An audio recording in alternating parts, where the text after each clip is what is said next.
আসসালামু আলাইকুম। আজকে আমি আপনাদেরকে একটা অদ্ভুত কারামতি তেলেসমাতি তদবির নিয়ে এসেছি।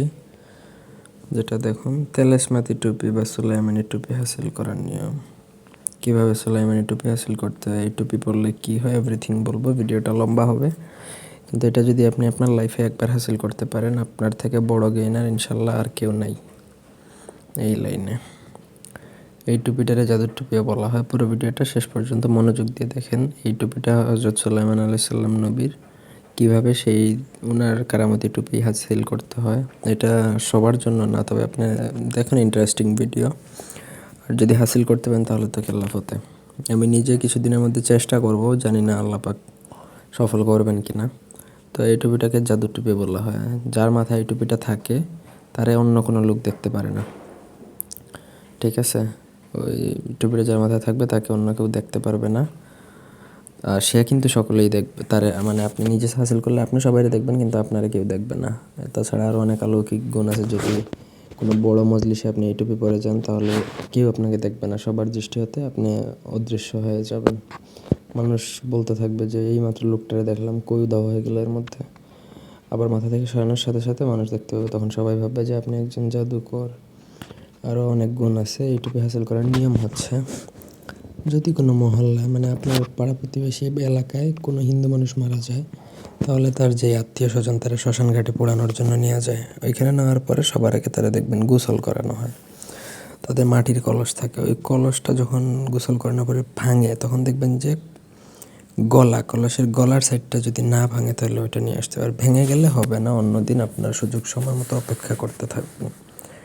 যেদিন দেখবেন যে ওই শ্মশান ঘাটে কাউকে এই গোসল করানো হয়েছে, তারপর কলসটা ভাঙছে কিন্তু গলার সাইডটা ভাঙে নাই, তখন সেই কলসের গলাটা নিয়ে চলে আসবেন। আসার সময় কারোর সাথে কথা বলতে পারবেন না, ঠিক আছে? আপনি কারোর সাথে, কেউ যদি ডাইকা মরেও যায়, আপনি কথা বলতে পারবেন না, চুপচাপ চলে আসবেন। বাড়িতে এসে কলসের গলা একটা নতুন কাপড় পেঁচায় রাখবেন। পেঁচায় ওই কলসের যে গলাটুকু আনছেন সেটা আপনি পেঁচায় রেখে দেবেন। পরের দিন অথবা যে কোনো একদিন ওইটা আনার পরে আপনি জঙ্গল থেকে একটা পেঁচা ধরে নিয়ে আসবেন। জঙ্গল না পেলে আপনার আশেপাশে কোনো দোকানেও যদি পান বা কোথা থেকে নিয়ে আসবেন। পেঁচা এনে ওইটাও রেখে দিবেন খাঁচার মধ্যে, জীবিত, মৃত নয়। তারপর 2 কেজি ছোলা বুট আপনি ভাজবেন। তারপর পেঁচা, ছোলা বুট আর ওই কলসির গলা নিয়ে একটা মাঠের মধ্যে যাবেন, যেখানে অনেক গরু ঘাস খাইতে থাকে।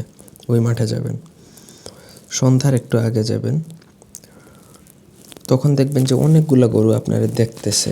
আপনি ওই জিনিসগুলো নিয়ে যাওয়ার সঙ্গে সঙ্গে দেখবেন অনেকগুলো গরু আপনার দিকে তাকায় আছে, আপনারা দেখতেছে।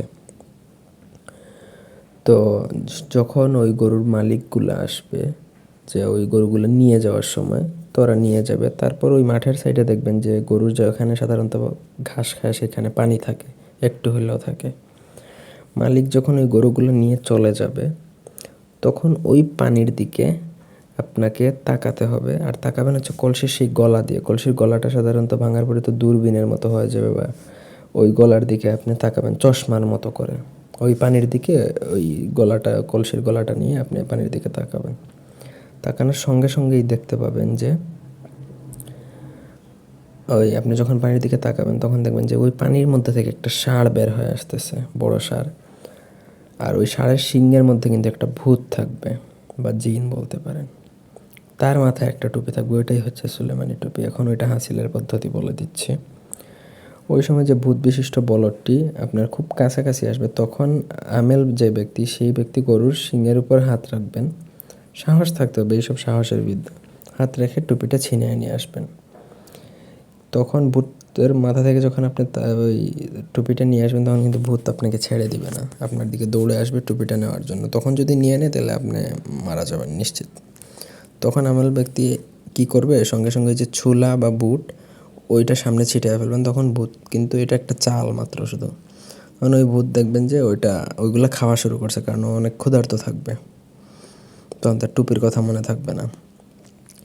যদি তার অধিক পরিমাণে খাদ্য দিতে হয়, নাহলে মালিককে কষ্ট দিতেও কিন্তু, বা আমেলকে কষ্ট দিতে কিন্তু সংকোচ বোধ করবে না, এই জন্য একটু বেশি করে দিবেন।